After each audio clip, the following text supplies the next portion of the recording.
In recent years, modern horror has been all about that TikTok style, fast paced cuts, Gen Z heavy themes, a heavy handed social commentary, or that A24 style of like elevated horror that we talk so much about. Weapons feels different and not quite like either of those. It feels like it might mark a return to classic horror, embracing storytelling techniques rooted in classic horror traditions. So, is this really the start of classic horror comeback? Let's find out. Talking about fast-paced editing, Marvin's over here fucking watching movies in 2x speed and shit. So like 2x, come on. The world is falling apart. This movie is about a classroom filled with children that one day just up and vanish.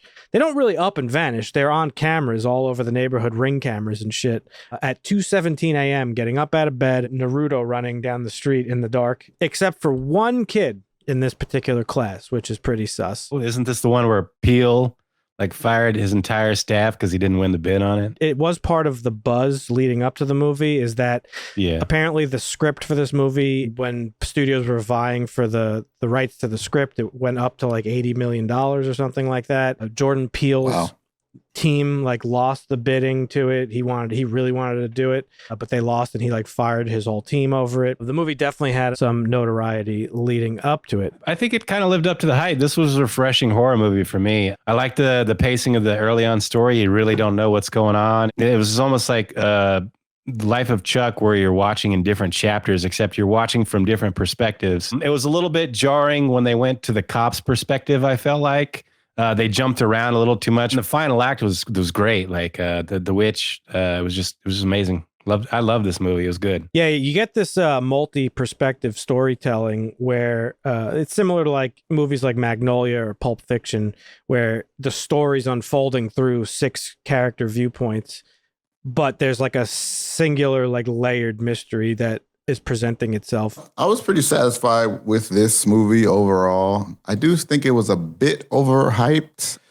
It wasn't as great as I was expecting with how crazy they went with the marketing and the whole Jordan Peele like firing his team. Overall, the performances were pretty good from all the characters. I enjoyed the retelling of like each perspective too. I thought that was pretty well done. Sadly, I didn't have a great experience again in the theater I went to. Damn, you gotta move, bro.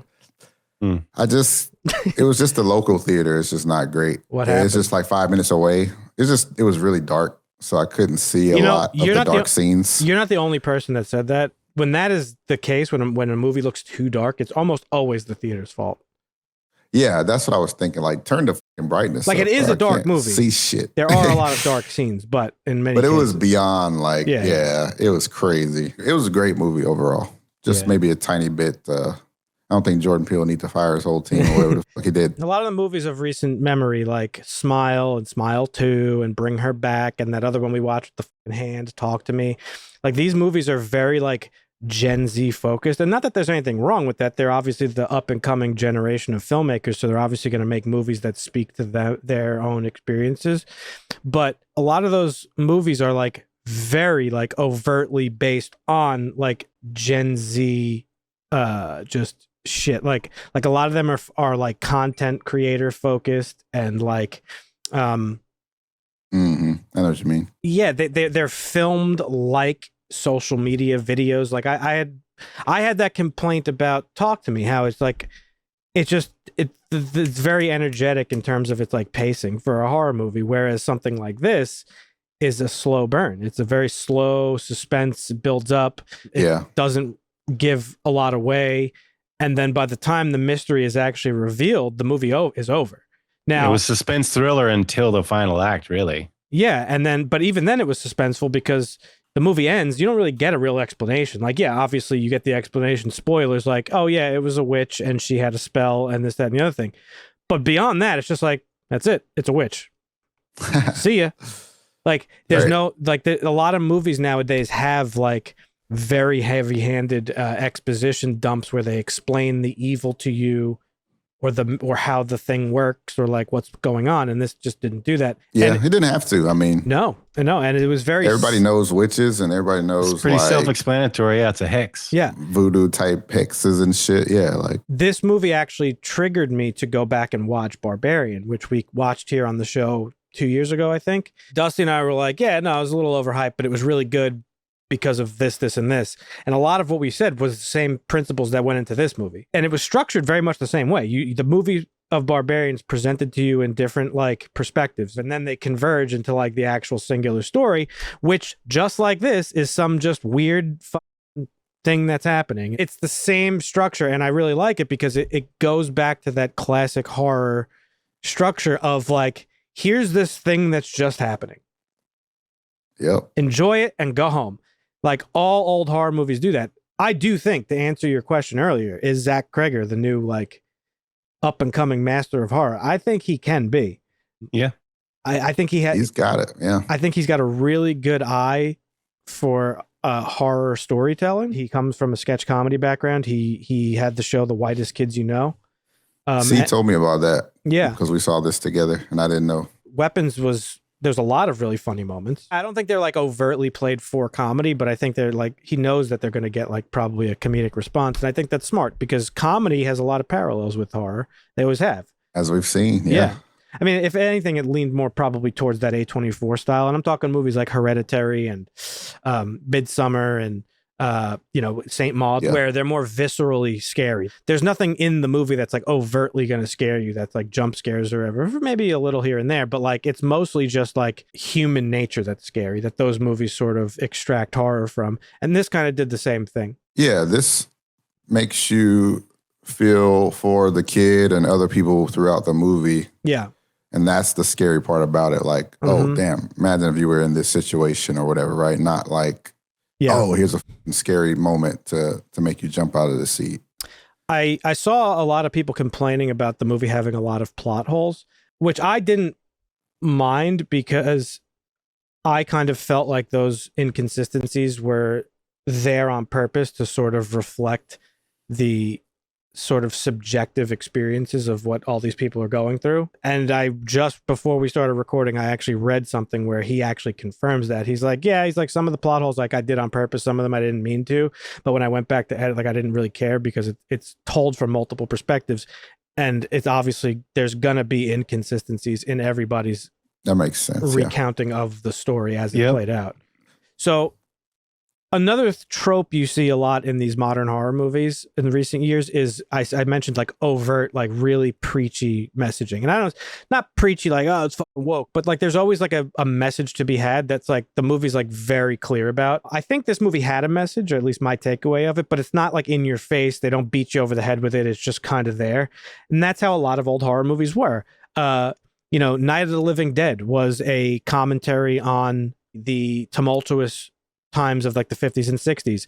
Dawn of the Dead was a commentary on consumerism and like societal decay. Horror movies, they always do it. And I think this again is that like sort of return to that classic style of horror where like there is a message, a commentary there to be had if you're looking for it, but it's not going to beat you over the head with it. This movie, I thought, was pretty clearly an allegory for school shootings and just generally how children are no longer safe in places that they should be, whether that be the school or the home or what have you. And maybe more broadly, how younger generations are being victimized by older generations who refuse to like modernize and update with the times, people who control policy and stuff like that. And then how incidences like this can like take hold of a town. That was kind of like my takeaway. So that's why when the gun was in the sky, I was like, well, what more could that mean other than like just it's an AR? Like that's what it is. Yeah, the gun in the sky made it feel a little forced though. A little bit. The only thing I took away from this was don't let people stay in your home, even if they say they're family, and you don't know who the fuck they are. I could see how you would make that connection. I mean, I didn't really see it, but now that I think about it, I guess there could be some relevance to that analogy, but it's not like smack you in the face. It's very subtle. So if that's what it is, then yeah, I guess. The other reason why I took it that way too is because the town is really like the centerpiece of the movie. And that's why they told it through multiple perspectives. Like Josh Brolin's not the main character. She's not the main character. The town really is. And like it's these are just individuals within the town that we're seeing this story told through their eyes. But like clearly this incident has affected the entire town. Like it's not something you would normally really recover from if something traumatic like this happened. Like especially like if you take it in the case of a school shooting, like Sandy Hook is never going to be the same ever again. You know what I mean? It's just it's something that's going to just linger over the town forever.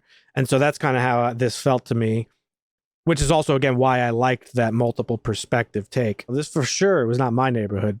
I'd be coming home at 2 a.m. with like White Castle or something. Like, where the fuck are all these fucking kids going? Like, what the fuck? Right. Why didn't nobody see this in real time and follow them kids? Yeah. Josh Brolin's character not knowing Julia Garner's character when his kid is in the class. In small towns, you don't just know like your kid's teacher. You know all the teachers in the school. You know the teacher that your kid's going to have next year because it's a small town. So they kind of played it like it was more like a big city type where I don't know this lady. I want to know what she was doing. How could none of us have known this? Like some of the scenes felt a little more like whoever was writing it wasn't writing it from a small town perspective because somebody who grew up in a small town.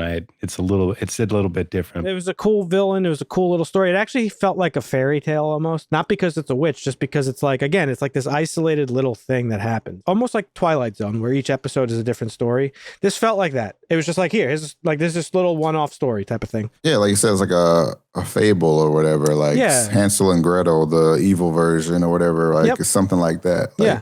But yeah, I thought this was great, and it's a movie that it's smartly done. It trusts its audience to sit with like some uncomfortable things and piece together the mystery and appreciate horror sort of as like an art. It's not just like this adrenaline baked in, like boom, boom, boom, boom. Yeah. If this signals a broader shift in, like I said, horror movies, maybe we're entering a new golden age of horror that honors its roots while still feeling fresh, like you said, Marvin. So yeah. I'll be looking out for more of Zach Cregger's work. And I recommend you guys go back and check out Barbarian because that movie, under this new lens, I have a different appreciation for it now. Yeah. But this has a 7.9 on IMDb. Very high. I'm right there. I would give it an 8.5. How about you guys? I think right there it's an 8. It's good. Nice. Yeah, it's an 8, definitely. This is a refreshingly good horror movie. Yep. Definitely. And possibly my favorite horror movie of the year so far. Yeah, definitely. This is a good year for horror. The ultimate comedy was that Josh Brolin's character wrote witch on Julia Garner's car in red paint. Yeah. And he was right that there was a witch involved. It was witchcraft, but it was just a different person. I like how they gave little breadcrumbs about how old she was. There's one specific line where she, the Marcus asks her what's wrong with Alex's dad. Why couldn't he come in or whatever? And she's like, yeah, they have just a touch of consumption. And if you look up consumption, it's like what they used to call tuberculosis. It's yeah. She's old as fuck. Like she's probably just a straight up old ass witch. Yeah.